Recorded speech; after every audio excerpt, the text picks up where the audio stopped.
ratusan lembar ijazah SMA dan SMK di Makassar mengalami kesalahan cetak di bagian kurikulum ijazah.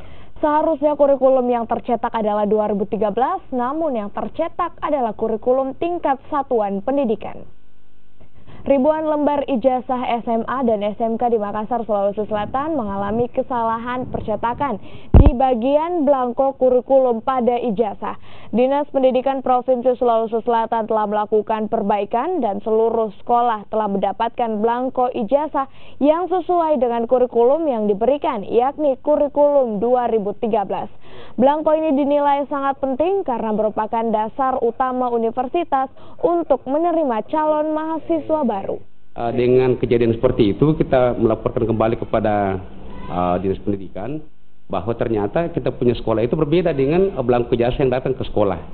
Nah, akhirnya Dinas Pendidikan Provinsi Selatan itu memberi solusi bagaimana supaya ini bisa sesuai dengan permintaan dari sekolah, sesuai dengan kurikulum yang dipelajari di sekolah.